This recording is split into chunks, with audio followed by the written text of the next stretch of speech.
All right, everybody about ready? We're going on YouTube and live stream now, so we are ready to proceed.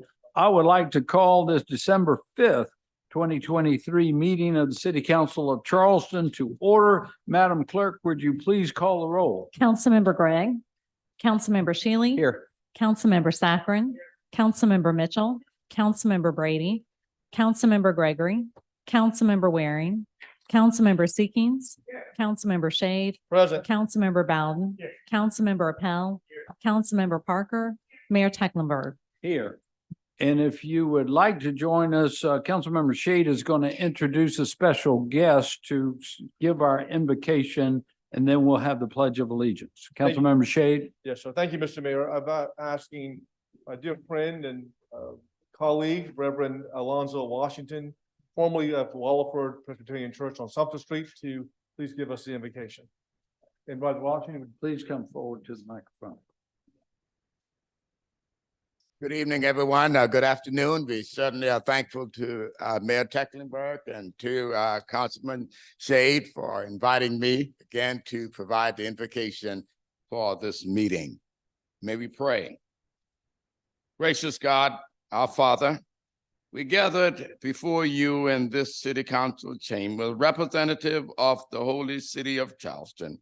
Lord God, grant unto the mayor and council members the commitment and courage to honor their oath and to lead the people of this great city with your help in the way of righteousness.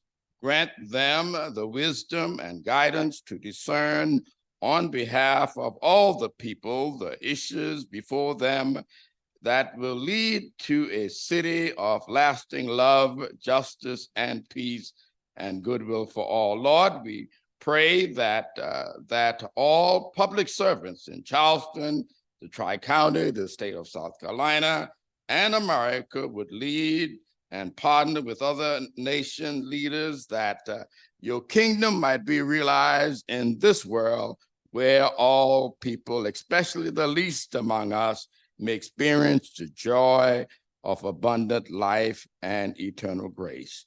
Grant us all your presence throughout this holiday season and forevermore.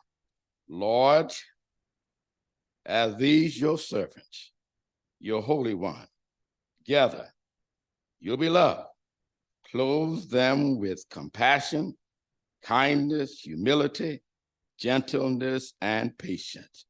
We pray in the name above every name, Lord and King, Savior of the world. And may we get an amen. Amen. God bless you all. One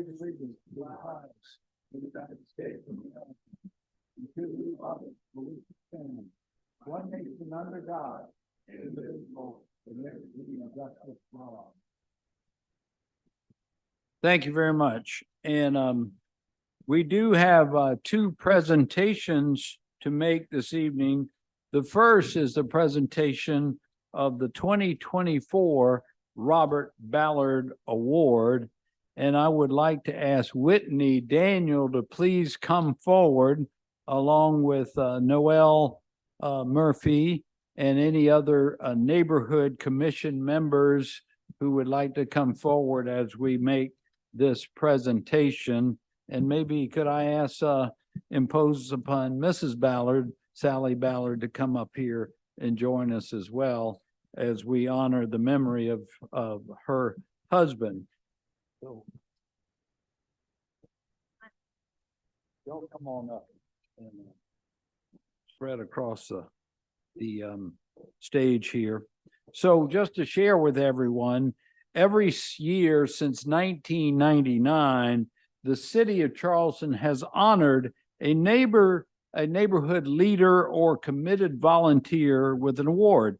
It was first named for an amazing neighborhood activist named Harold Kuhn, but the award now recognizes another committed volunteer who was truly a blessed citizen of Charleston, Robert Ballard.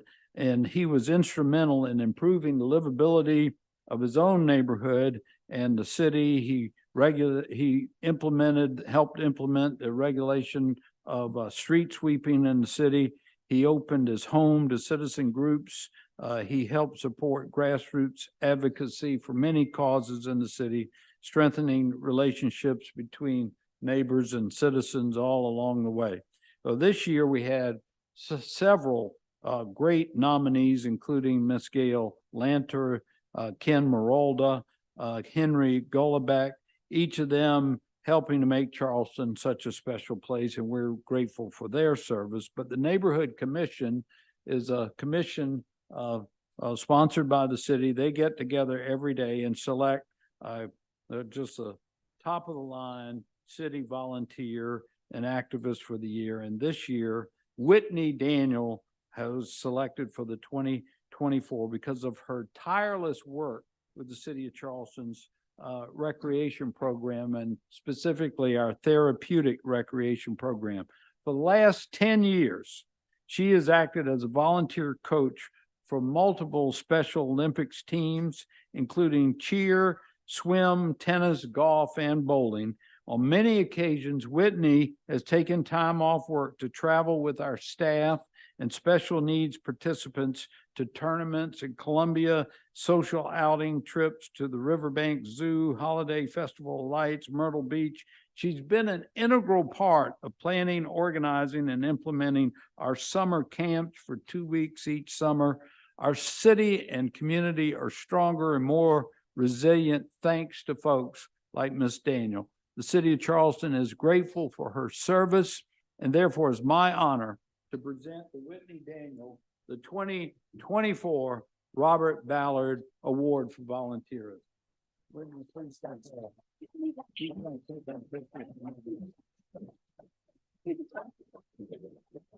Thank you.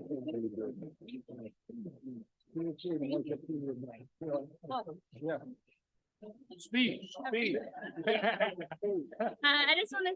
I started volunteering with this group just to get involved with the area and to give back. And I've quickly made an amazing group of friends and family. The impact that they've had on my life is far greater than anything that I can provide to them on a weekly basis. So thank you guys so much. It's an honor to receive this award. Thank you.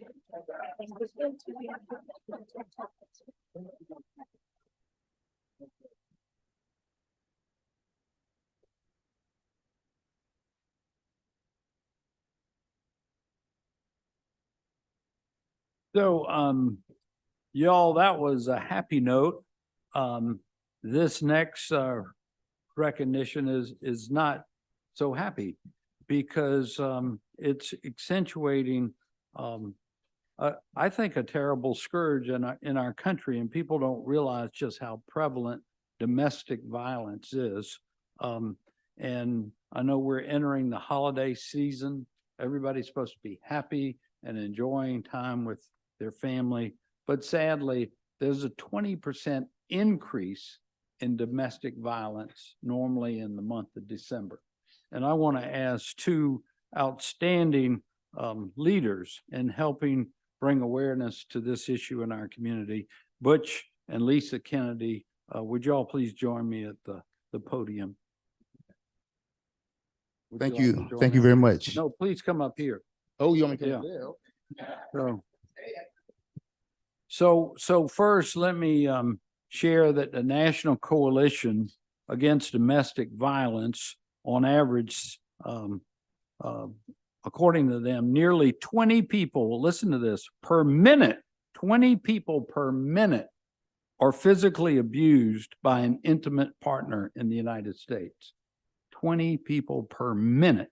More than 10 million women and men annually in this country. It's crazy. On a typical day, there are more than 20,000 phone calls placed to domestic violence hotlines nationwide, with the intimate partner violence accounting for 15% of those violent crimes. While most of us are spending the month gearing up for relaxing and the holiday traditions, this time of year, as I mentioned, sadly brings an increase in domestic violence. Every year, Butch and Lisa are so engaged through their nonprofits. They'll share just a couple of minutes with you about them. But one of the things they do every year is they have a hope walk across the Ravenel Bridge to raise awareness about domestic violence in our community. And I was there just a couple of months ago, and I saw these pictures that they had displayed, and I asked them to bring them tonight because they are pictures of citizens in our own community who over the last couple of years have been killed from domestic violence.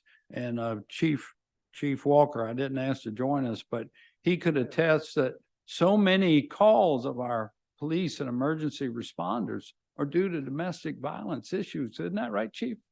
So without further ado, I want to publicly thank Butch and Lisa for for all their hard work in this area. And Butch, if you want to, and Lisa, if you want to make a few remarks, please. Oh, she lets me talk. So that's a good thing. So I want to thank the mayor publicly for every year since we started the Hope Walk, he's been there. He's been an integral part of our Hope Walk, and he's spoken out against domestic violence for the past 8 years. So why am I here, right? I'm here today to introduce you to the shame of South Carolina. I'm here today to show you what has been going on in our state behind closed doors, what we don't talk about at all. Because at the end of the day, I want you to be able to leave here today knowing, right? I don't want you to say no one told me or I didn't know, right? These are your neighbors. I'm going to leave these here for a couple of days because I want you to get a good look at them, but these are your neighbors. As I look at some of these pictures, one of the young lady's daughter, who was right here with us today, her daughter was murdered.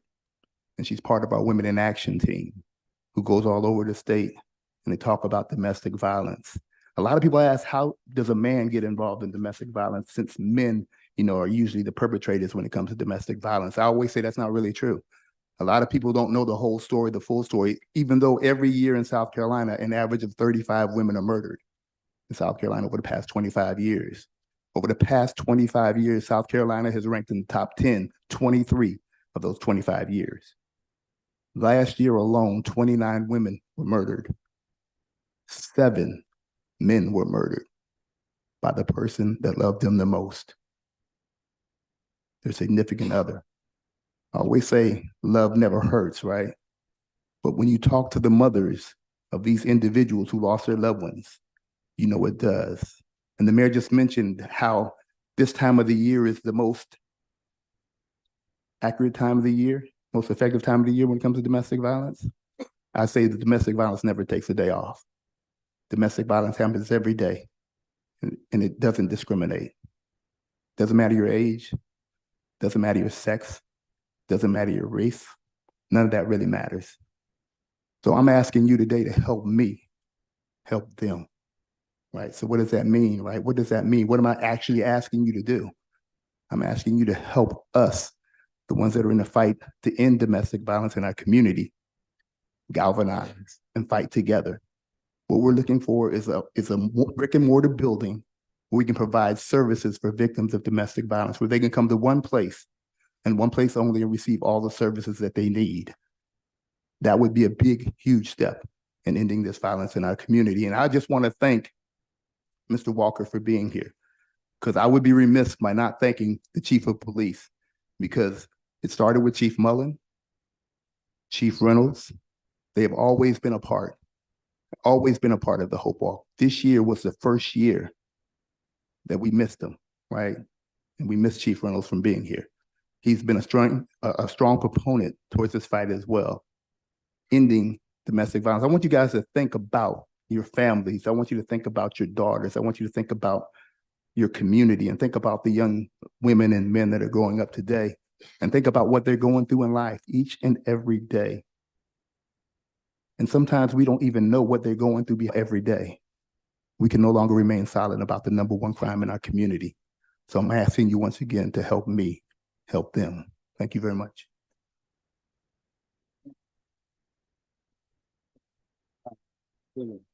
It can be tempting to believe that we can solve this problem. They can offer temporary help. They can take the person who was violent out of that situation that night. But that's not permanent. No matter how long that person stays in jail, they're not going to be in jail forever. Domestic violence is downstream of so many problems in our society. Housing costs, I bet most people wouldn't associate those two things, but it's true.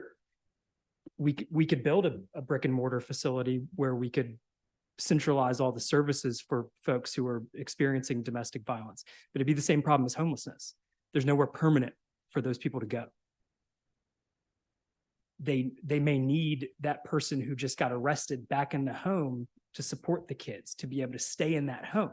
Otherwise, that person who was just a victim of violence is now also homeless. It's downstream of drug addiction and alcoholism. It is downstream of education problems. And so when we think about our housing policy, we think about all the things that we typically talk about. But if we want to have the biggest impact we can possibly have in making people's lives better who are experiencing this problem, abundant housing would be first and foremost in helping our police officers and the folks who are engaged in advocacy solve this problem. Thank you. Councilmember Shade. Thank you, Mr. Mayor, and thank you for being here with us tonight. It wasn't that long ago, and I know you will remember this, that the General Assembly passed laws that made it more severe to abuse your animal than it was to abuse your loved one, your significant other. That was shameful. I mean, it really was. And it wasn't until that type level of shame was brought out that the General Assembly started implementing and passing laws that really took into account the severity of the problem that Councilman Bowden is talking about. And, I've been on both sides of this issue representing victims, and I served as a municipal judge, and I saw this in Mount Pleasant very acutely, the problems that are associated. And then what Councilman Bowden is talking about, it has such a huge impact on the family, because usually it's the breadwinner who's been evicted and is unable to perform and be the breadwinner, or the family is evicted from their home, or the children are impacted. It has such a tremendous impact on our society and our community. And while we have done a better job in Charleston, you don't have to go too far outside of the Charleston area to see still how acute the awareness problem is with this, and law enforcement problem and the societal issues are still very much rampant out there. So it starts here in Charleston, and we just need to make sure that we're spreading this message and acknowledgement and awareness so much more beyond our own borders. So thank you for being here. Thank you, Councilman Bowden, for your expression, which you said was right on point. And we've got a lot of work still to do on all of this. So much more work to do. Thank you.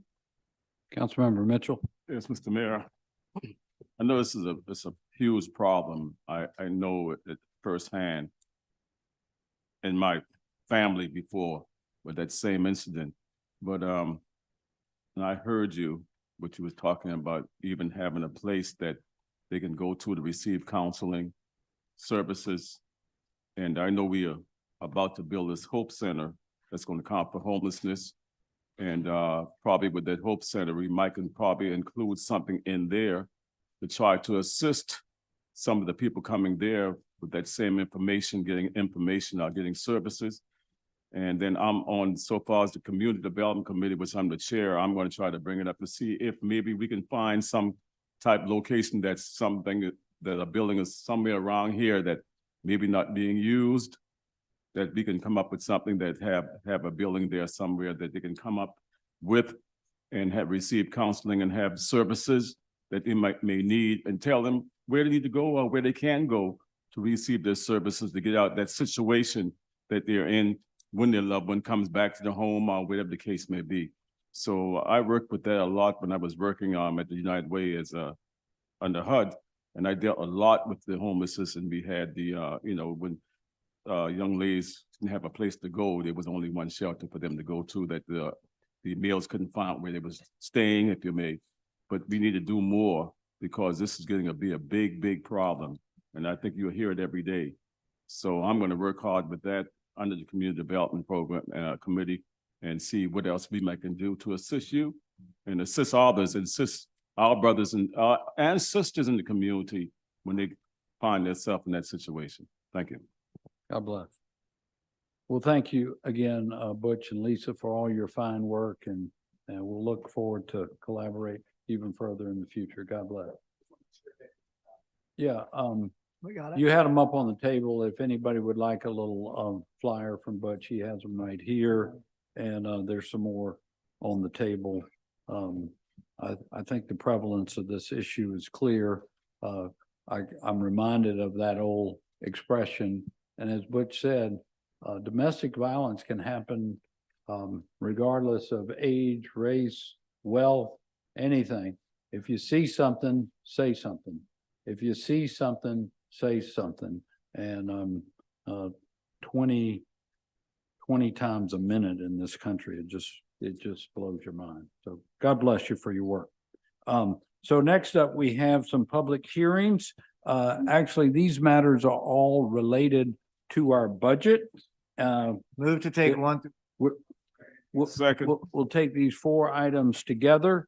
The first one is an ordinance providing distribution of funds for fiscal year 2024 generated by the municipal accommodations fee.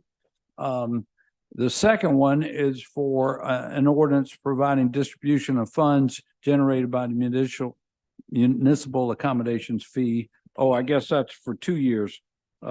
Should be for 23 and 24. And then the appropriations and liabilities, that's our overall budget for the city of Charleston for this coming year, 2024. And then also an ordinance to raise funds to meet that appropriation. So there's the liability side and there's the revenue side. So all things related to the budget for the city of Charleston. Would anyone like to come forward and make comments about that? Please come forward, state your name and address, and we'll have 2 minutes, and we'll look forward to hearing from Mr. Bryant. Anthony G. Bryant. In 2008, appropriations were used in the public safety budget and the causation of domestic violence. I was wrongfully accused of domestic violence. My social security number was placed on a police report the city of Charleston had. North Charleston, Charleston County Sheriff had me listed as domestic abuse in 2008, an error in this budget. So when I hear people talk about certain things with the causation of the budget, where's your budgetary priorities? Your budgetary priorities, building hotels, and as he was saying, the disparities in terms of income as far as people being able to pay their rent or whatever. The adverse effect sounds good, but then the causation is still there. So it's going on over and over again because people are struggling and catching you know what. So but that didn't happen with me. I think basically, you were talking about me, frankly, and I appreciate you talking to me about it like that. But at the end of the day, domestic violence is horrible. But in the sense of people within a budget for a police chief or a police officer to be such an advocate for something, it could blind him with his budget and our money in terms of using excessive use of force on somebody that's wrongfully accused of something. So the innocence is vitally a part of all the process of judiciary, right? Innocent until proven guilty, right? What you're doing right now is adversely affect blinding the society in terms of innocence of people, and then they're marked the rest of their life in terms of an advocacy group or program and activity, many in this budget, who advocate for so many different things to the point that we don't know what's real or what's not real. So therefore, I was innocent of domestic violence in this budget, and I was humiliated. Thank you, sir.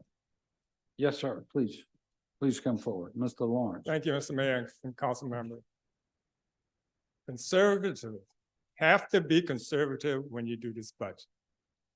You can't continue to pass tax increase, millage increase on the resident of the city of Charleston. You can't continue to increase this budget every year. Because when you do that, you're hurting the citizen of Charleston. I know tourism is a big part of the city of Charleston, but you have to look somewhere else to make sure that you protect the citizen of Charleston who's voted and put you in office. You keep doing this, the school district keep doing this, just throwing money to each and every place. But you have to look at the budget and cut all the fat of the budget coming up and stop passing it on to the citizen of Charleston and the people that live in the city. We have to put a stop to it. You may own the gold mine, but some people that live in the city don't own the gold mine.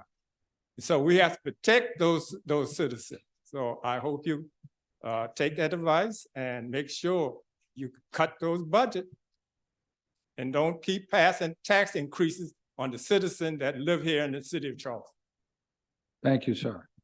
And I would note, we took your advice in advance. There's no tax increase in this year's budget. Would anyone else like to be heard on this year's budget? Yes, sir. Please come forward.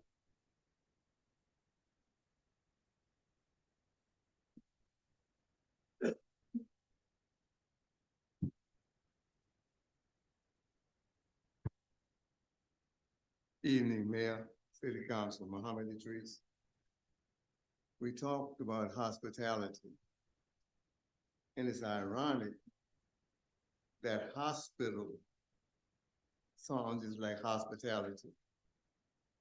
Our hospitality in this world send us to the hospital.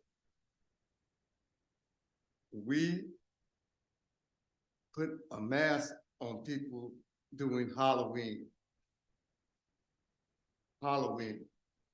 And more lies are being told between October and December the 24th than ever in the year in this city and abroad. If we work to get our religious community to stop putting so many emphasis on materialism, atheism, and false religion, I believe the domestic violence would come down. They tell the people to shoot their gun New Year's Eve because the lie that they tell and the debt that these people look at, these bills, from spending all kind of money, doing all kind of scheming to get gift and everything, and some can't get it. They're gonna wanna shoot somebody. So they tell them, shoot up in the air. What I'm saying is that we have to stop lying to the people. Because when you lie, you'll kill, you just keep on doing things that is wrong. And that's one of the reasons for the domestic violence. Thank you, sir. Would anyone else like to be heard on the budget? Please come forward.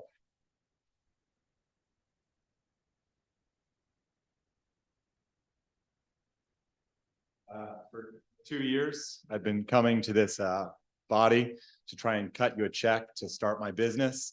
And it probably is not going to be the check that you guys need, but you should be accepting of people who want to start businesses.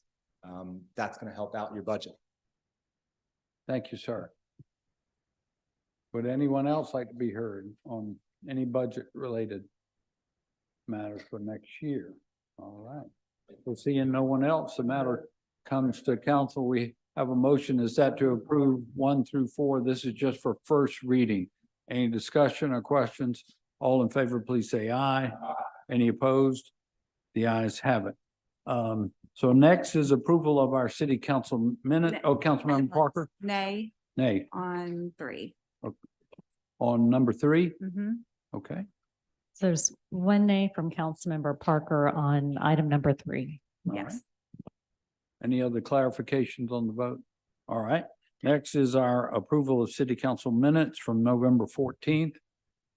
Got a motion to approve in a second. Any additions, deletions? All in favor, please say aye. Any opposed? The ayes have it. And next already up is our citizens participation period. Madam Clerk, how many folks we got? We have 8 people signed up to speak. We'll just keep it at 2 minutes. All right, the time is 2 minutes. Jordy Yarborough. Good evening, Mr. Mayor, members of council, Jordy Yarborough, South Carolina Ports Authority. On your desk is a copy of our annual report. Wanted to share that with you all and some for staff. I also have extras if anyone in attendance would like one, and folks listening online can find it on our website. Just wanted to highlight a couple of items for you all. A reminder, we're a state-owned and operated entity, and any good public enterprise, like good businesses, have clearly set strategic priorities. Ours are advancing our operational excellence, growing and anchoring our cargo base, delivering critical infrastructure like the Navy base intermodal facility that's currently under construction, and caring for our port team members and our maritime community teammates. In the report, you'll see our updated economic impact study. The port now shows 1 in 9 jobs in the state of South Carolina are tied to the port. We have an annual $86.7 billion economic impact. And while as a state agency, we don't directly pay taxes, our operations generate $1.5 billion a year. So quite a good return on the state's investment. On our capital projects this year, we've invested $127 million across our system. Again, I'll highlight the Navy base intermodal facility, which is currently under construction and slated to open in 2025. That is actually a total of a $550 million investment, as it includes an inner harbor barge operation that will move containers across 526, taking truck trips off of 526, roughly 200,000 a year. Also, harbor deepening is completed. That's highlighted in the book. Our Port Ambassador program, which I have the pleasure of running, the class was graduated this past year. In fact, Ms. Cashin-Drolet was in the group this year, who's in attendance tonight. And then lastly, our community giving program. I just want to highlight that. That's an annual program, a grants program that we implement at the port. Last year, we gave out more than $250,000. So any not-for-profit who's interested in applying for that can do that on our website. Thank you. Muhammad Idris.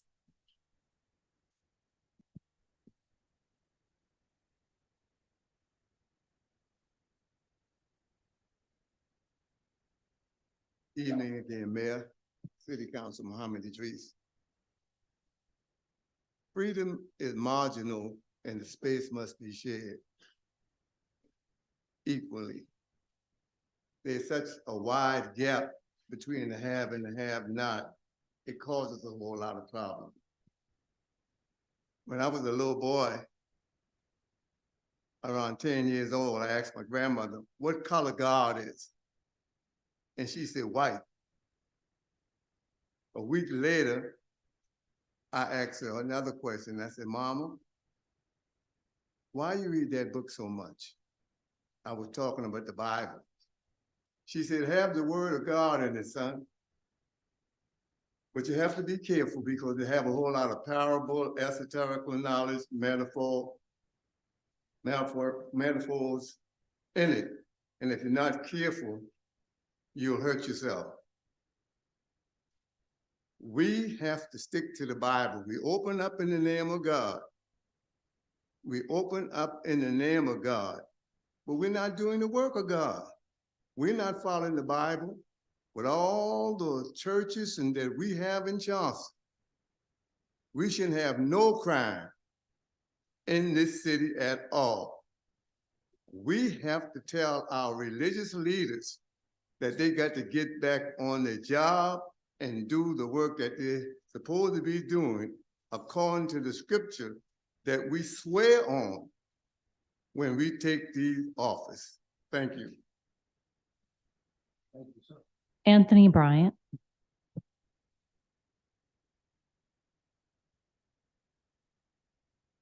Dissent is important. All the great things happening in the world has been by dissenters, ending slavery, women's suffrage. The dissenter is America. If you are not a dissenter, you're un-American, in my opinion. You must dissent. And that's how you come to some level of logical compromise or agreement. This process is responsible and reasonable, and I respect it, the time, everything. But the National Crime Information Center, the National Integrated Ballistic Network, the DEA's Narcotics and Dangerous Drug Information System is rooted in education. The very violence we see right now, the causation of said violence is linked in that data since 1970. And I refuse to be before you as an adverse effect or victim. Grandmother wasn't, great-grandmother wasn't, and my grandfather definitely wasn't. Keep wearing to him, and I ain't gonna be one. But what I would say is to all the candidates that did win their elections, you have an obligation, a fiduciary responsibility to be bigger than your advocacy. You have to be bigger than your advocacy. You got to be much bigger than what you advocate for, because who suffers? Those people that may be innocent. They be lynched because of your advocacy. Advocacy gets converted into a lynch mob in a minute. And that's the problem with America. We're lynching people by default because we don't agree with each other. I come before you tonight very thankful and appreciative of all the times I've been here, responsible and respectful. Jake Thomas.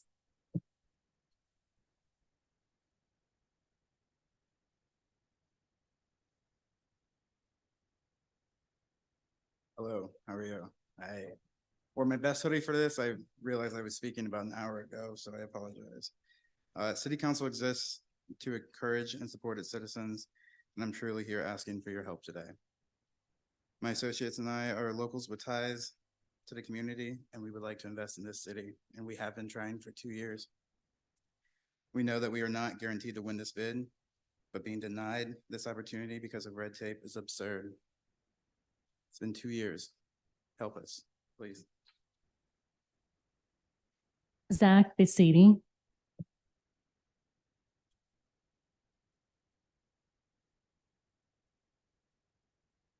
I'm also here talking once again about the pedicab bid. You guys are supposed to be supporting and encouraging citizens, and it just doesn't seem like that's actually happening.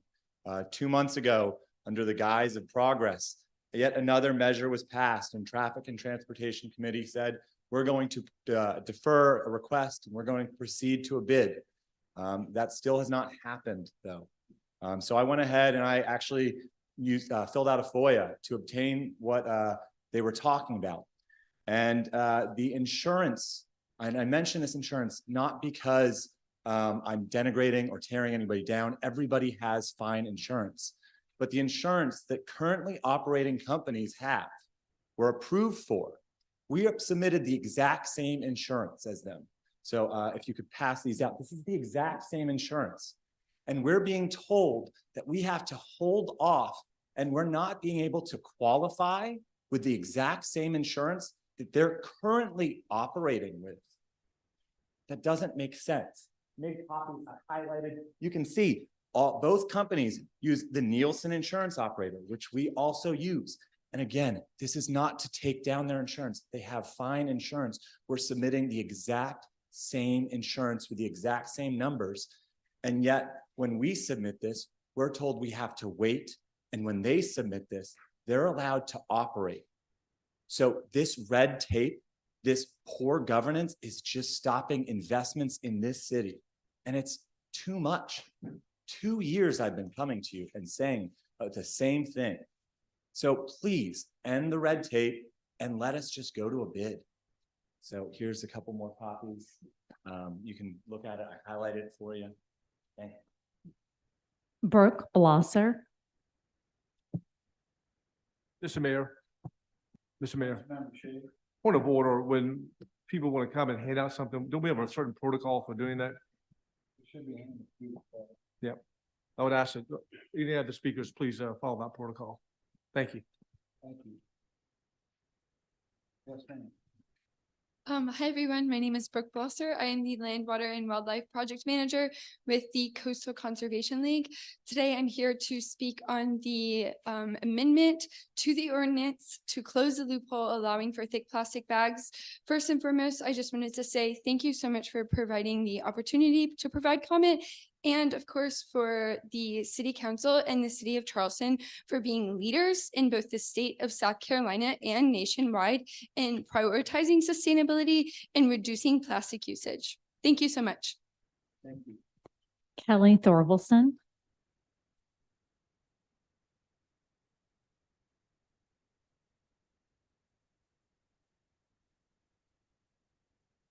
Good evening, Kelly Thorvalson, South Carolina Aquarium. Thank you for allowing comments. I'll be commenting on the loophole to the plastic bag ordinance.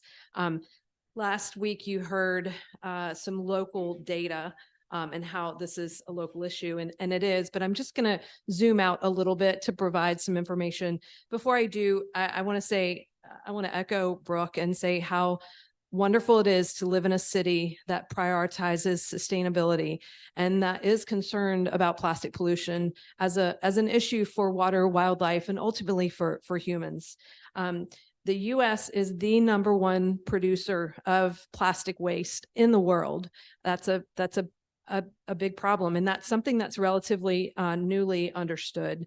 Based on estimates from 2016, so this is 7 years ago, 1 to 2 million metric tons of plastic waste enters the ocean from the U.S. So we are contributing literally millions of metric tons, and that's probably doubled at this point. According to the EPA, single-use plastic bags are statistically one of the leading causes of pollution in the world. So plastic bags, we know, are a big, big issue. To combat this issue, 127 countries have introduced legislation to regulate plastic bags, the retail bags. In the US, 10 states, soon to be 11 in 2024, and 5 territories have regulated single-use plastic bags. And over 200 counties and municipalities in the US have ordinances around plastic bags. 19 of those are in South Carolina. So thank you for taking a leadership role here. You are in good company. With this trend, hopefully plastic bags will become a thing of the past. That's where we're headed. And so thank you, City of Charleston elected leaders, for taking this step. Mona Mance or Mara Mance. It's at 430 Sumter. All right, those were all the speakers that we had signed up to speak. Did we miss anyone? Did anyone come and want to address council? Now's your shot. Yeah, yes, ma'am. Please come forward. My name is Pearl Samuels, and I want to apologize. I got off of work at 5, and I came to address a few issues concerning the Bridgeview community of blocking us in. Yes, ma'am. That the laws are kind of fluctuated back there. They're trapping us in. And I ended up calling and speaking to someone earlier today about the situation. And this afternoon, when I told them I was coming here, they told me that the situation was over my head. So I said, if you're entrapping a person in a subdivision where they can't get in and out the proper way, then we had a problem. So they told me to come and speak. This is my first time. I don't know if I did it correctly. You did There it just fine. So that's just what it is. It's just a real big problem. It's already a congested area with the new redevelopment. And to trap us in, and the train stops 2 to 3 times a day. They're advising us to go around North Charleston to get into the front entry. And if you know anything about East Bay Street, the traffic is already, there's no street light. So once the train moves, it's going to cause a congestive traffic jam and so on. So I just kinda What got- streets are these on, if I These may? are on Romney running into North Romney. Yes, ma'am. Brigade running into Romney, and Eugene Avenue, I might not be pronouncing it correctly, also running into Bayside. Okay. So they want to close the back of Bridgeview off and allow you to exit out, but they will not allow you to exit in. And because there's 300 buildings in there, buses come, people got to go to work, and just regular day commute along with the new residents that they built. It's going to cause a pretty big problem, especially if there's an emergency. Yes, ma'am. We've had a building burn because we were trapped off with barricades. And because the train was stopped in the front, they didn't get to the building in enough time. So we just don't want that to happen. And we have a lot of senior citizens back there. Yes, ma'am. Thank you for coming, and I assure you this is not over your head, and I appreciate your coming and bringing this to our attention. We'll talk to our traffic and transportation and police departments about it. Thank you very much. Yes, ma'am. And ma'am, can I get your name for the record, just for the minutes? My name is Pearl Samuels. Okay, thank you. Yes, ma'am. Please come forward. State your name and address, please. Hi, my name is Brittany Bailey. I'm one of the residents on Bridgeview. Right now, they're giving me a 30-day notice of physical altercation. And they told me that I'm not allowed, like they're trying to put us out for a 30-day eviction. And they're telling us that it's over our head, that we got until January to get out the apartment, but we don't have no place to stay, and it's a low-income apartment. So how we're supposed to vacate if we don't have no place to go? And right now I'm on a 30-day eviction, me and this young lady right here. So we're fighting for our apartment. but they're about to put us out as I'm speaking right now. Well, thank you for coming forward. I don't know if you're familiar with our Hope Center, Miss Latasha Flood Jenkins, but I would like to, I'll give you her number and please contact her tomorrow and see if we can be of help. Okay, sir. Okay, Thank y'all. thank you. Would anyone else like to be heard? So thank y'all for coming out and sharing with us this evening. Next up is yes, Councilmember Mitchell. Yes, that's you're living in Bridgeview and, you know, that's, the area that I represent, but when I spoke to her on, various occasions and I was trying to give her some ideas what to do, but pertaining to Bridgeview, and I was kind of explaining to her, and I think she know about that, you know, we tried to purchase Bridgeview at one time, but we didn't have enough money because the person who purchased Bridgeview paid more money than we did. And Bridgeview is still half and half. It's still under HUD, so to speak, as what they call Section 8 housing, that HUD subsidized some of the units there. And I was explaining to her that that's how it came about with Bridgeview, because the person who purchased Bridgeview was going to have it as a high-end apartment. And we brought it before the community development, and my colleagues and I they voted with me to have them to go back to HUD to keep it the way it is, because we didn't want to lose all those residents from this area at the time. And now they're having some more problems. And I spoke to her today and told her I would get with Ms. Johnson, Ms. Gianna Johnson, when she get back, and try to also contact the owner, because when this first came up about the gate itself, I was one of the ones that put that in to try to have it for safetyness for the residents, that everybody's not coming in to Bridgeview any kind of way they want to. And but when this came about, I didn't realize that how they was going to do the back gate. The back gate was supposed to be for, the way they told me at the beginning, was only for emergency purposes, that no one would be able to entrance through the back gate coming from the graveyard area, but to be able to exit.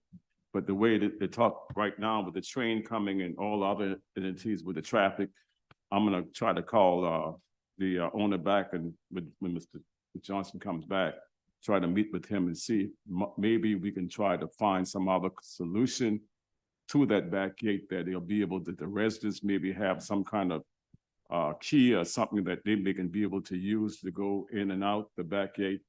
And just for that purpose, but not have it for everyone to come back and forth, but just for the residents, to see if we can do it that way. So I'll talk to her. I'll get probably Monday, when Ms. Johnson come back and see if we can get in touch with the owner. And so far as the eviction part of it, I'm not too aware of how they're doing the eviction notice there. You know, because normally you have it that you're supposed to have either the written, then you have 10 days for that, and you have 5 days, you give it 30 days notice. And this is the way it used to be. Like, I know a lot of things have changed, so I'm gonna have to even ask them about that particular eviction notice, how they're doing it. And we'll try to get involved in that part of it. So I'll try to work and see if I can get involved in that. And then I'll probably get Mr. Gregory to kind of give me some pointers on that also, to see what we can do to try to find out the mechanism they're using, whatever they're using to evict people, and if they're doing it properly and doing it decent in order, the correct way. So I'll work on that, and I'm gonna try to work on do the best I can. Like I told them, I'll try to do the best I can. I give information, but you know, I'll try. Yes, sir. To the best of my ability, I would do that. Well, thank you for standing up. Y'all know, your Councilmember Mitchell, so y'all be in touch, and I'm sure Mr. Somerville and Chief Walker will help with the egress issue as well. I'll get with all of them. We'll be talking about it and see what we can do, and get with the owner and see how we can change that ramification so far as the rear gate, and then with the eviction notice, see if we can try to do something. I'll see what I can do. Okay. I'll try. Great. Councilmember Gregory? Yeah, Mayor, I'm just not clear on the eviction. If we're talking about upgrading the property, and as a result of the property have to be upgraded, some of the units may have to be vacated. That's different from an eviction, because with that, you have certain relocation rights, and the owner has a responsibility to provide you with what your rights are, and whether or not relocation assistance is warranted, since the eviction is not something based upon your doing something in violation of your lease. Very different. If you're moving because they're renovating the place and all that kind of stuff, there are definitely statutory requirements that they must follow. I would also advise you to talk to the Urban League if you haven't already, because the Urban League gets involved, particularly when there may be illegal evictions and people telling you something's over your head. It's not. And again, I'll give you my number. Let's talk, okay? All right. All right. Thank you all. And Rebecca with housing is here. I hear her ears listening. We'll connect with our housing department as well. All right. Any other comments? Thank you very much for coming tonight and sharing that. Next up is our petitions and communications. We have a mediation settlement agreement to run by you. I think Wilbur Johnson is going to cover this item with us. This was regarding a sign issue, I believe, on the Charleston Technology Center. That's right. Mr. Mayor and Council, this matter involves, the litigants in this matter are the Charleston Technology Center and the City of Charleston and the BAR at large, or the large board BAR. It has to do with an application for lighting submitted to the BAR large by the Technology Center. The application requested permission to install what's called illuminated lighting or halo lighting. The BAR large had a policy against such lighting, and I think that policy had been in place since January 2008. The policy, in essence, prohibited lighted signs. The policy held that lighted signs are generally not appropriate for the historic district. So based upon that policy, the BAR denied the application made by the Technology Center. The Technology Center then appealed in circuit court, sued on appeal, arguing that the decision made by the BAR large was arbitrary and capricious because there were other entities, commercial entities that had such lighting. So that was really the basis of the Technology Center's appeal. While the appeal was pending, the BAR large then amended its policy to allow for such lighting under certain conditions.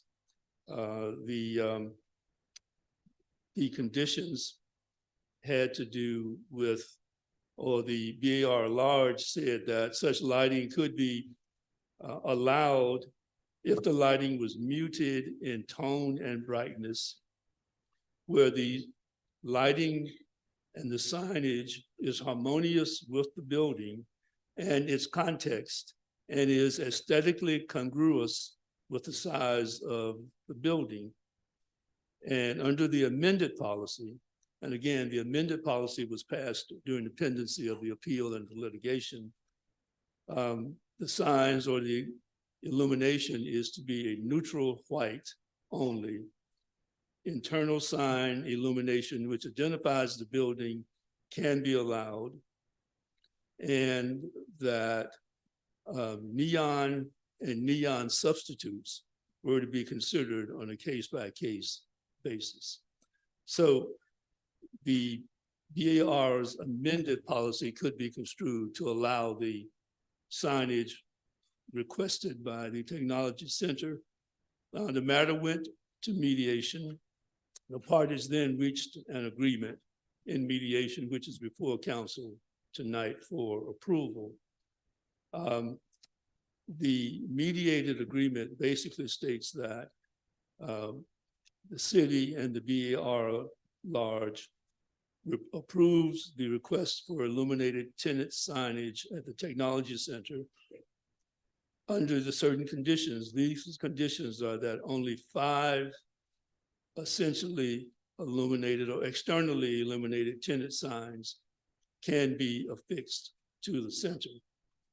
It regulated the size of the signs, 72 inches by 18 inches by 5 inches deep, only in aluminum.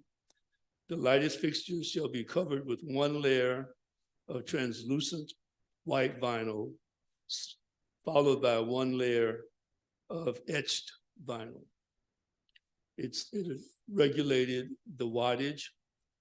The bulbs shall be 43 inches long, and the color temperature of no more than, I think it says 50,000 kilowatts, with lumens not to exceed 3,500.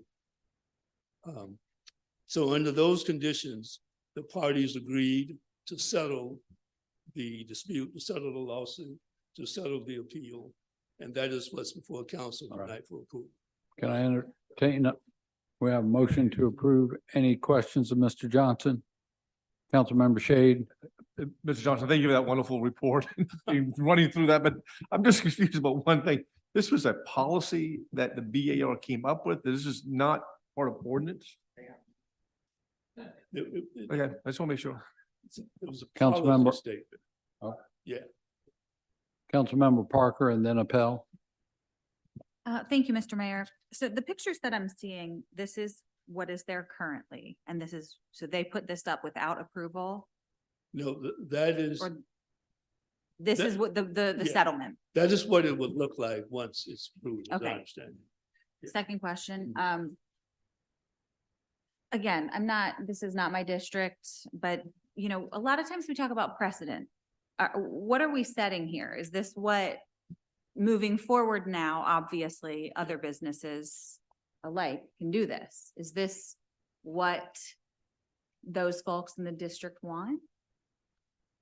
Because we will be setting a precedent with this. In fact, it would be. I mean, if this is approved tonight, then it sets a sort of a pattern for what could be requested and could be approved going forward.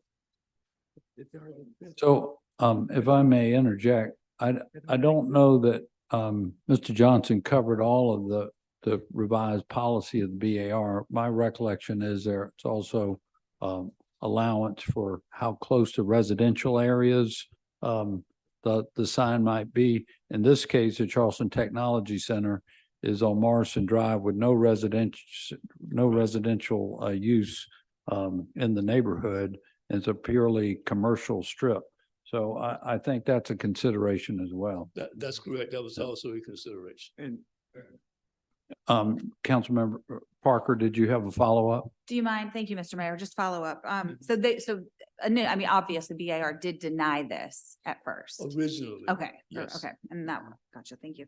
Councilmember Appel? So to address the concern that was just raised, SC code 6-29-915E states that any land use or other change agreed to in mediation which affects existing law is effective only as to the real property which is the subject of the mediation, and a settlement agreement sets no precedent as to other parcels of real property. So nobody out there in the world will be able to point to this settlement agreement that was approved, which, by the way, has to go to a judge for approval, assuming we approve it today. Nobody can point to the fact that because City of Charleston on December 5th, 2013 did X, we're entitled to X. Every matter that comes before the BAR has to be adjudicated based on its own merits and in line with the new policies that may be adopted from time to time. But what I really wanted to comment about was just how great it is to see situations where these settlement agreements come to council.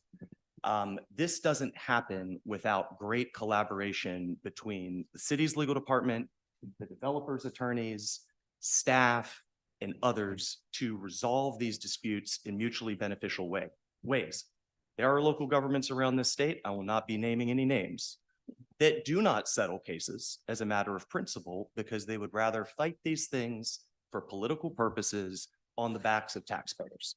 And we don't do that at the City of Charleston. We've approved so many settlements, reasonable settlements, properly negotiated settlements, fair settlements since I've been on council. And I think that's a testament to our legal department, our staff, and the way that we engage. That doesn't mean we roll over on everything, but where there's reasonable, when it's reasonable to settle a case, we do so. And we'll do so because it's the right thing to do for the constituents and the taxpayers. And I just want to applaud everybody for their involvement in bringing another disputed matter to a proper resolution. Thank you. Thank you. Councilmember Waring, did you want to be heard, or Gregory? I just ditto what Councilman Ross Appel said. Thank you. Councilmember Gregory? I do too, but I'd also like to add, because coming in, Councilmember Mitchell and I, we're talking about this issue. So as we're driving in, we're looking to see if there are any other blade signs, I think they're called. They're all up and down Meeting Street. Come on. Just take a look. They're there throughout the city, and some of the areas may in fact be residential that's being affected. So I just wanted to add that we went through it driving in today because we knew this was going to be an issue, and whether or not it was in fact setting a precedent, to me, that's been said a long time ago. Yeah. What kind of signs did you mention? They're called Bladed signs. Yeah. Okay. They're real small, they're long, they're not. All right. Well, Any other questions or comments? well, what you stated, Councilman, this is exactly the argument that was made, that it was arbitrary and capricious because there are so many of these kinds of signs already in existence. Exactly. Yeah. All over the state. I'll come back. Councilmember Mitchell, Yes, when I heard about it, I went and checked it out, and one meeting, please. in that particular area in Upper Peninsula, if it was a residential area, I would have no problem with it. It's not a residential area. There's no one around there gonna say anything about it in that particular area at all. And when I saw the low sign, the low blade sign they're talking about, I said, and we drove down Meeting Street and we saw the signs, I said, those are signs.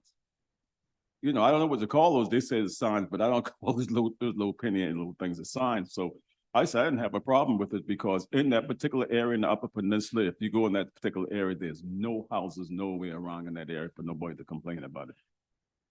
So I don't have a problem with that, and that's why I'm going to support it. If it was in the peninsula, or if it was a lot of housing around it, then I would look at it differently. But that's not the case in this particular area. When I drove it and looked at it, drove up around, 'cause I'm up in King Street Extension, Meeting Street Extension all the time in this particular area. So I know those areas very well. Okay. And no one's around there gonna say anything about it because there's nobody there to say anything. It's an empty area until later on sometime, I guess. Thank you kindly. Councilmember Parker. Thank you, Mr. Mayor. All for this. Thank you for the, strong, in support of this downtown. But again, when I ask city legal if it sets precedent, and I have a council member that tells me it doesn't. So Yeah. just want to clarify. No, I just like to know. I defer when to I'm the voting. statutory Okay, language. And that language indicates that it does not in fact set a precedent, although someone could presumably argue mhm. that this settlement agreement is precedent, but not in the face of a statute that says clearly otherwise. Okay, thank you. Councilmember Seeki. Just very briefly, I mean, they're both right about this because during the process, there was also a change in the policy, which is precedential against an arbitrary and capricious standard, right? So this process worked beautifully because we got a settlement and we have a policy that's much more clear about the distinction between commercial districts and residential districts. So it all melted into one spot. It works. We should definitely support this and then keep an eye on our residential districts and protect them. Gotcha. Makes sense. Anyone else? Okay, we have a motion on the floor. All in favor, please say aye. Any opposed? The ayes have it. Next, we have a couple of neighborhood associations to be admitted to our council. They met all their requirements or they wouldn't be here. Rushland Plantation and Kane Crossing. We have a motion to approve. Yep. Yeah. Any questions? All in favor, please say aye. Any opposed? The ayes have it. All right, we're already at our council committee reports. First up, Committee on Community Development. Councilmember Mitchell. Somebody made a motion in second. I don't. We had a motion to accept your report before you made it. That's exactly right. So I don't Would have you like to add to your report before it's approved? the only thing in the report, we had a lot of discussion on all the items that you see in the ordinance to amend chapter 7, article 4 in the housing division. That was approved. And we had a request for funding support on Lee Street from Humanities Foundation. The building another couple of, I think it was about 64 units of senior housing and some affordable housing there. And they're coming to the city for some more money, as usual. So that was approved also. And we had a presentation from the planning committee staff and a presentation from the planning staff, and both of those was taken as information. And that's about it. And the presentation of the proposed union pair affordable housing, that was something that we were talking about in the first, talking about the union pair affordable housing piece. She was just giving us a briefing of what took place, but we never really heard about all the housing we were talking about. So we're hoping that when they come back again, that they use some of those same things that we had put in place during the time and we voted on so far the housing piece for the unit pair property. So that's the extent of my report, and that's asked for All right. approval of the report. Any questions, comments? Councilmember Bowden? Where'd the tobacco store conversation come from? I mean, it's interesting. I drive past these things at night and they're lit up like the surface of the sun. And I wonder if that was part of this conversation as opposed to limiting where they can be. I mean, people do use them. There's obviously a market for them. And I don't think they attract the same kind of like bad crowd as like if you put a casino in the middle of a neighborhood. But it's just interesting to me. I wonder if the signage was any part of that. Well, Councilmember, do you know? I don't know the answer to that question.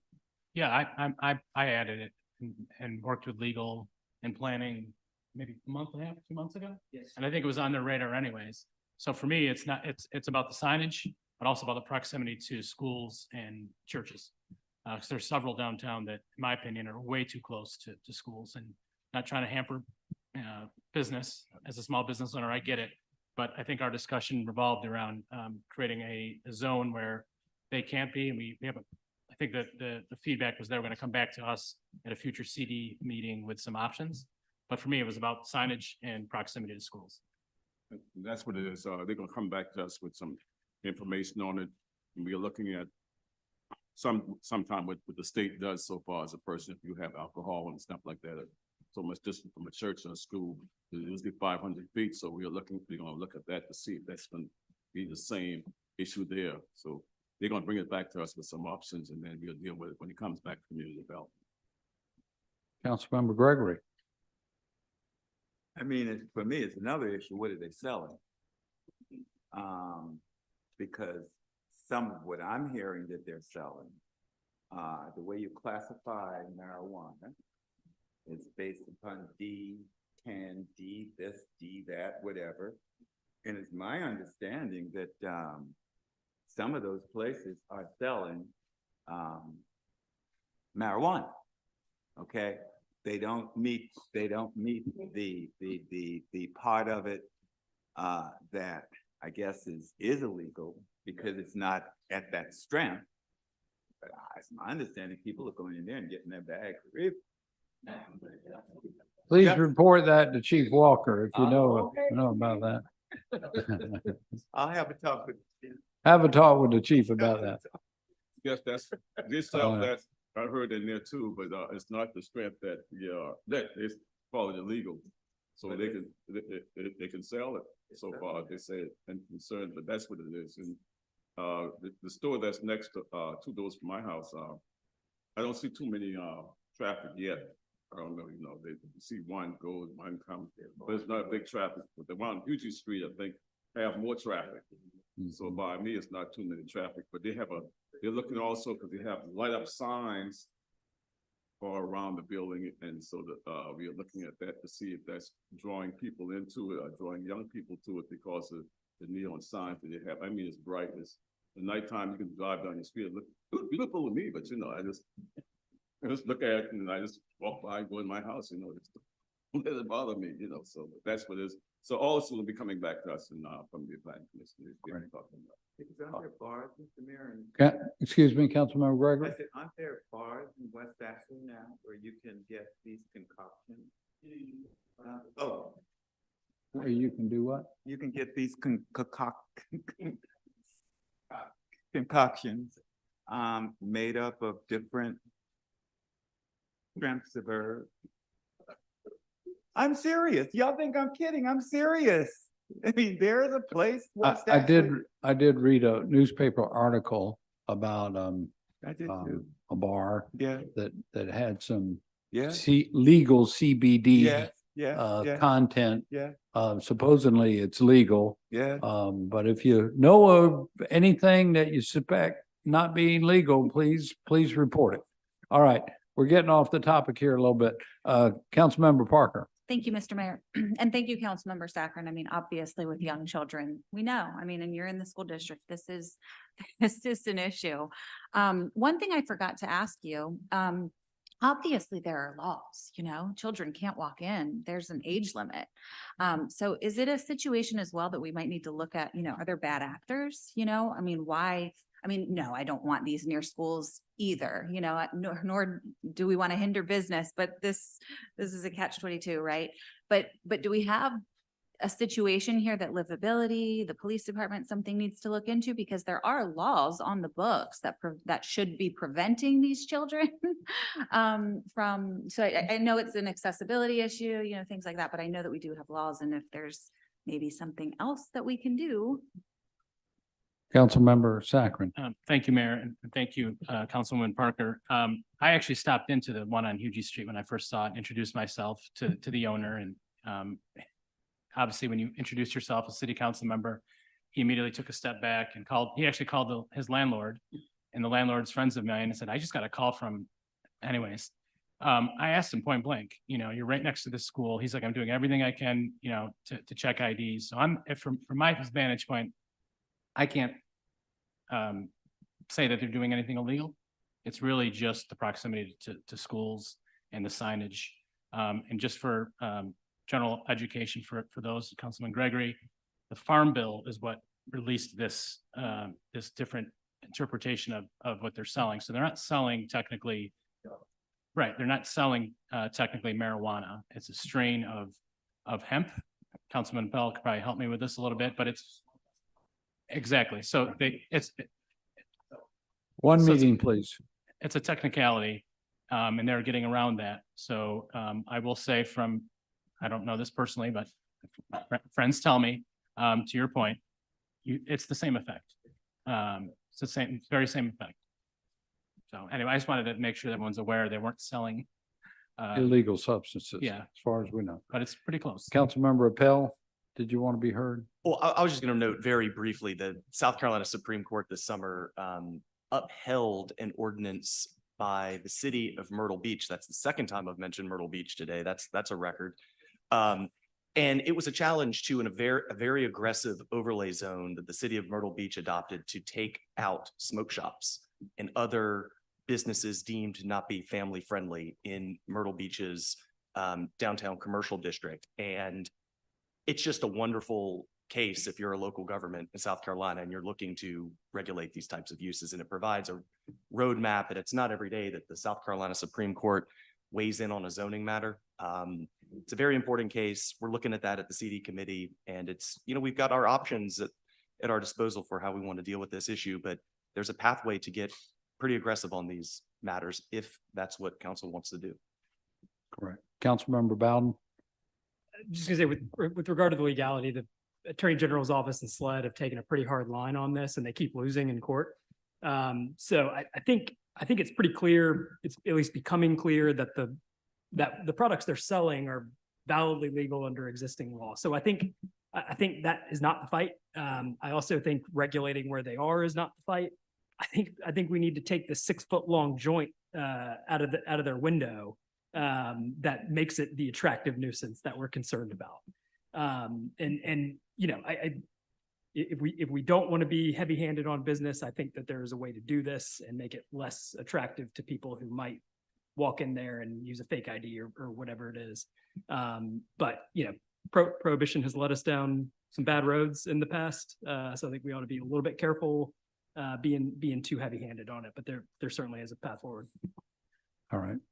So, the motion is to accept the committee report on community development. Councilmember Waring. No, I don't have a question about the marijuana. I do have a question about, item 1B2, the requesting for, Lee Street Senior Development Funding. My understanding is that's still being worked on, and I know we voted approval in the committee meeting, but, my understanding that there's going to be another proposal coming forward on item B2. On Lee Street. Correct. Yes. On Lee Street. So it was a committee recommendation Right. to fund the request. We're approving the committee report. I was going to mention to Ms. Wharton that she needs to be sure and communicate with Ms. Johnson and see what action that we would need to bring back to Ways and Means Committee or to make good on our vote here tonight. Yeah, well, let me extend a little further. I don't know how far this conversation went. If you remember, the affordable period was 30 years. We had discussions about extending it further. I did have conversation the next morning with Ms. Doran about extending it for 50 years. And she was in agreement to do it for 50 years, basically under the same terms, but the city would need to come up with an additional $2 million for that. That's the portion. I don't know, Mr. Chairman, if you're familiar with that, but if you. Well, that was not part of the committee I report. understand that, but if that is the case, if that is in fact the case, I voted the affirmative for the 30 years. I would not be in favor of voting for 30 years if there's a possibility to extend the affordability period to 50 years. Obviously with additional city funding. So on that particular item, I would like to ask for a deferral on that one particular item so we can get some more information, because there was a considerable amount of information on 30 years not being long enough. So it needs to go back to the committee on that, in that regard. Mm-hmm. I don't think it's apparent that a lot of members on the committee didn't have any additional information on the possibility of extending the affordability period an additional 20 years. And for those reasons, I think we need to send it back to committee until we vet that portion out. All right. So we got a motion now to defer item KB2. Correct. And we got a second on that. Councilmember Parker. Thank you, Mr. Mayor. And thank you, Mr. Chairman. It was a wonderful presentation and y'all know this road better than I do. So I'm happy to support the deferral, but I do remember her saying, you know, there was a lot of time spent on this agreement and they didn't want to lose steam. They didn't want to, you know, I want to protect that as well. It sounded like a lot of work had gone into this, and I understand your points. I know Councilmember Gregory, you said in the future, this is certainly something that we should start the conversation with. So I want to keep that in mind. Like I said, I will follow your lead on this if deferral is appropriate, but I do think that, like she said, a lot of work had gone into this, and she didn't want to lose any steam. So as long as that's not going to happen. Well, thank you. I've been speaking with her, if Mr. Mayor, if you would Councilmember Waring, if you would allow, thank you. In speaking with her, she's going for the tax credit somewhere in March or April of next year. So we certainly within the next 30 days, I believe, can work this one out. She was supposed to put something in writing, and I didn't know whether Ms. Shaw Johnson got that or not, but obviously this is a work in progress. So let me just kind of do the numbers on this. I think that complex, what does it have, 104 units? But let's just make the math easy for the floor here. At an additional 206, but let's just use round figures, 100 units. If the city put in $2 million on this for another 20 years, that would, if you took $2 million and divide by 100 units for 20 years, that comes to $1,000 a unit for an additional 20 years of affordability. I wish we can do that for 16,000 more units. So the math on it certainly works in favor of the city, but obviously we need more input on this, and I was hopeful that that letter would have been made present and this would have been withdrawn. So, All right, Councilmember Mitchell. Yes, okay. The motion on the floor is to defer Yeah. KB2. Yeah, I heard when my colleague asked for deferral, I remember the same thing my colleague was talking about when she was standing up and say, if we try to defer it and we, if we would the work have gone into it, she would, rather not going further with it because of the 30 years. And we all wanted longer than 30 years, because I wanted longer than 30 years, and I mentioned it to her also. But at that point, at the meeting, that's what she was saying, that so much work went into it, and if we go and we try to do it longer, push it backwards, and hold up things. So that was my problem with it. Now, even if they say the city gonna come up with $2 million, I got a little problem with that, because if they're gonna come up with $2 million out of my TIF money to do my parks, I'm gonna have a problem with it. See, this is what I'm saying. We got money that's supposed to be come up to do the park, to tear down Martin Park. All this money is gonna be used from the east side. So now, if you're gonna take more money to do this, then I'm gonna have a little problem. You see, because I was fighting this a long time. And that's what we are talking about. And when I spoke to Ms. Johnson, and I was mentioning it, I said, where's this money gonna come from? This money, we also talk about doing Martin Park and how we're gonna use the money in that area to do Martin Park. Now, if we're gonna go back and give more money for this affordable housing, which is needed, which is for a longer period of time, and that's gonna deter what I'm gonna do for this park, I'm not gonna, I'm gonna have a problem with it. And that's gonna be my problem, because I was fighting too long for this on the east side to have a state-of-the-art, provision, a park on that side, because we're building all these housing there already. And we don't have the park that we have there, park building we have there is obsolete. It's very obsolete. You can't do anything in there. So all these other areas like James Island and Daniels Island and other places have a state-of-the-art park. I want to see one right there, as long as I've been here, there on the east side. We're building too many housing around there. And then all the track there, Mr. Mayor, we're gonna build housing and all those tracks there. So we're gonna need to have something there so people can come and let their hair down. The senior citizens can come and play bingo or whatever the case may be in that area. So that's my dilemma on that. Now, I might vote for the deferral at this time, but I don't want to put a long period of time drawn out. I don't want to make sure that we hear from this as quickly as possible. If this can happen, and if it's not going to take any money away from what we're going to do for that park on the east side. Because if it doesn't, then I have to go with what we put in place that we voted on in the community development of the 30 years. That's my problem. You see, I'm the only one over there to deal with that, so I have to say what I got to say pertaining to that on the east side. I love the housing, but the 30 years, I like to see them 100 years, perpetuity, like everything else. But all this work was going into it before, and have already been done to that point, then we're going backwards now, and we're going to try to change it. And how long is that going to take for them to get the paperwork back again and go back through it again? That's when I got a little problem with it. Councilmember Gregory, did you want to be recognized? Thank you, Councilmember Mitchell. Yeah, just for clarification, I think we voted on the $2 million already. Didn't we? We didn't? Yeah. Their request for support was 2 million, was it not, Rebecca? Correct. Yeah. That's what I thought. All right. So to me, if we can leverage $2 million into 50 years versus giving it to them for 30, that's what we should be doing. If it's going to be, We need more time. Let's yeah, defer if it. it's going to be the same, it's not going to be any more money generated from that, then I don't have a problem that way. That's what I'm saying. I don't want any more money coming.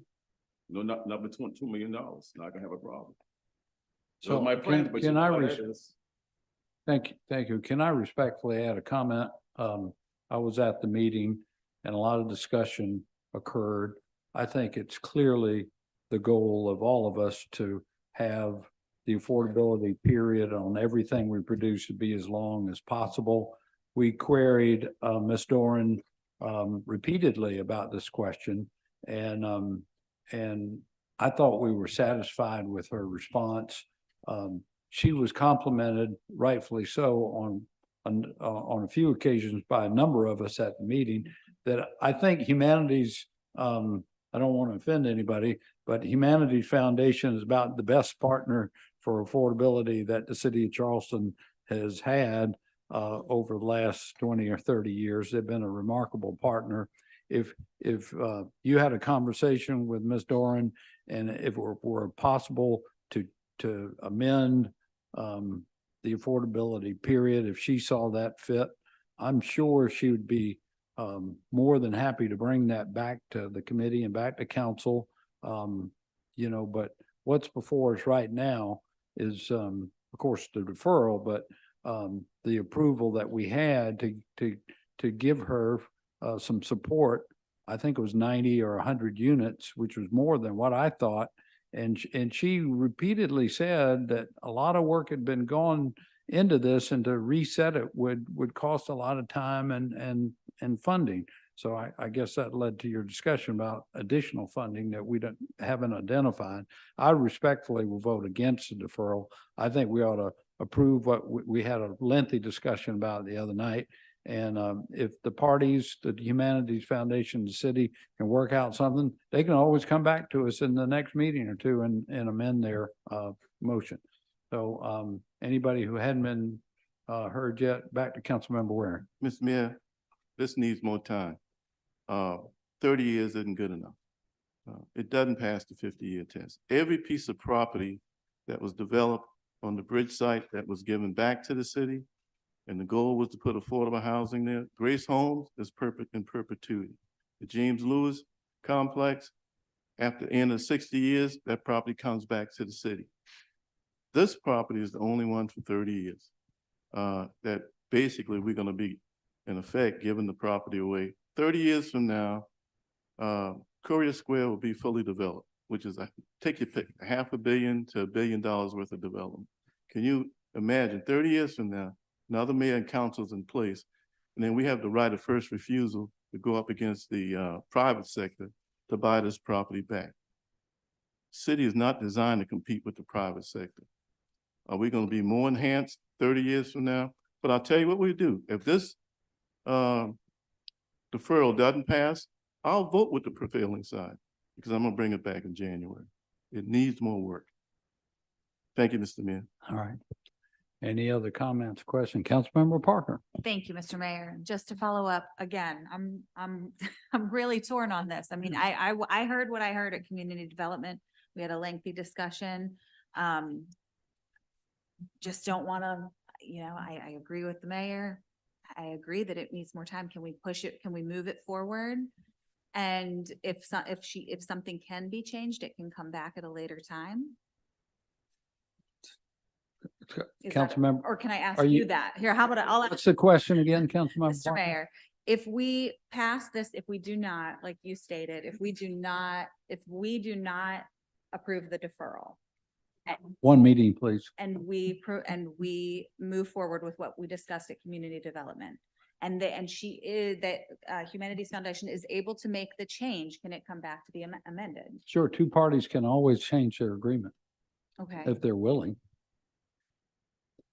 So I do want to point out to council that she did her application based upon the agreement that the city came with the Humanities Foundation a few years ago about the affordability of the product. You know, yes, in hindsight, we'd like to have better now, but we agreed to that a few years ago. She proceeded based upon the agreement that she had with the city, and that's how she went about obtaining her financing. So I'm going to call the question. The motion is defer this item. All in favor, please say aye. Any opposed? Nay. I think the ayes have it. Maybe we should do a Just roll for the call. record, if you want to do a roll call.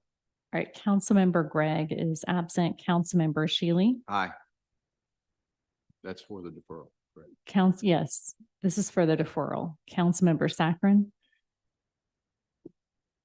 Councilmember Mitchell. Councilmember Brady. Councilmember Gregory. Councilmember Waring. Councilmember Seekins. Councilmember Shade. Councilmember Bowden. Nay. Councilmember Appel. Councilmember Parker. Mayor Tecklenburg. Nay. I believe it fails 6-6. Okay.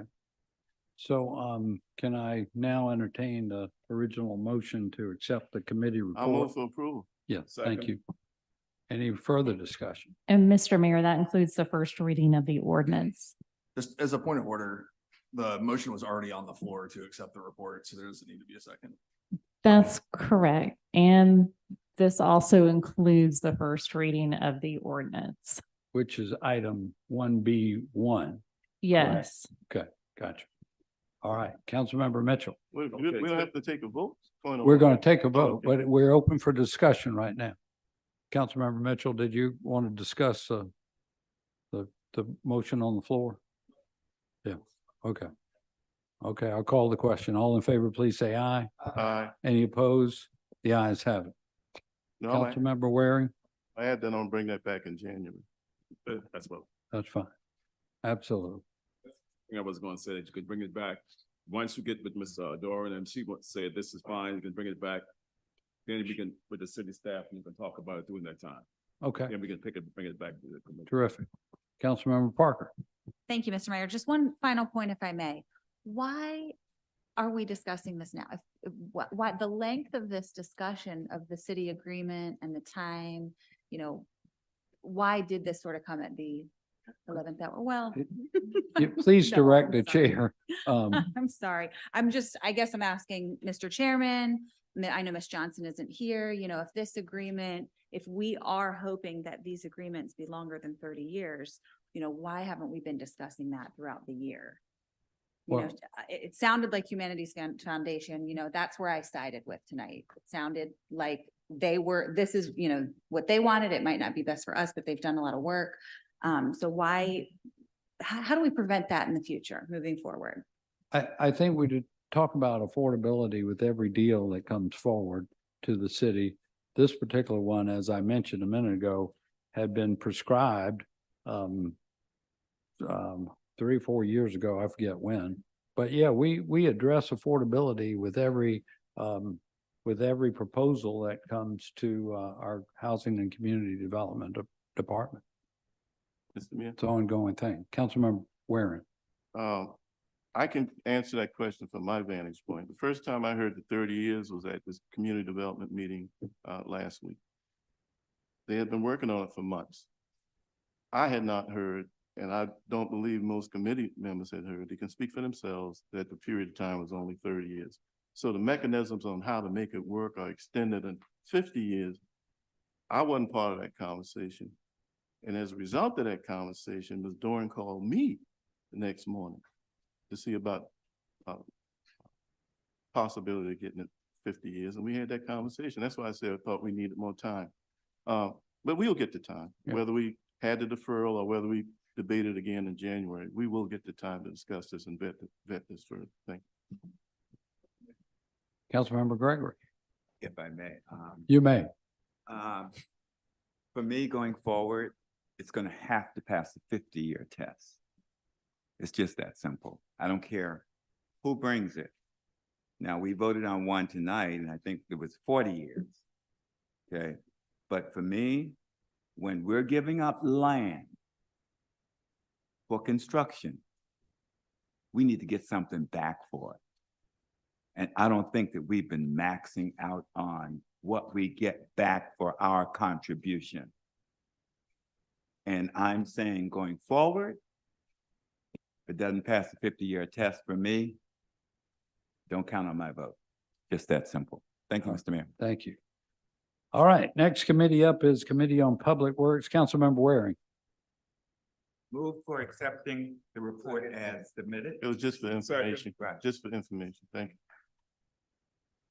you. Did you want to make any additions to the written report here? We had a good discussion on, a committee to be set up on the, stormwater drainage needs on, out in, Church Creek Basin. I think we got some advice from staff and legal and Mr. Fountain on how to take best steps forward. Councilman Bob, do you want to add any more to that? But it was just for information only, which we'll revisit again. Yeah, and it'll come up again, so I'll be real brief. Thanks for everybody who participated in that. I thought it was a lot of good ideas. So I want to get with Kevin, Councilmember Shealy, sorry, at some point, maybe on the way after this, and we can chat a little bit more about it. But I think the economic component of this needs to be part of work, and the stormwater component needs to stay the way it is, maybe with some revised membership. And we're gonna have to find some new members of that since those have probably long expired, I think. Gotcha. That makes sense. Any further discussion, conversation? All in favor of receiving the report, say aye. Any opposed? The ayes have it. Next up, our license committee. I got a motion to approve. Any discussion? All in favor, please say aye. Any opposed? The ayes have it. Next, our committee on ways and means. All right. Any discussion on any of that? All in favor, please say aye. Any opposed? The ayes have it. 1 through 26. As amended.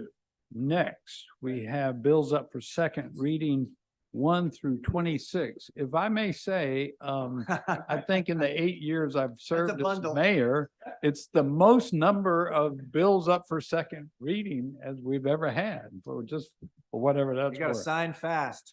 What's that? You gotta sign fast. Okay. And one that's So, amended. so that does mean, however, that somebody's gonna have to filibuster Right. for a while I start signing these, assuming they get approved. Okay, any discussion on 1 through 26? All in favor, please say aye. Aye. Any opposed now for third So reading moved. and ratification? Any discussion? All in favor, please say aye. Any opposed? The ayes have it. Who can I call on to, have some conversation? Councilmember Pell, my acting.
Jennifer.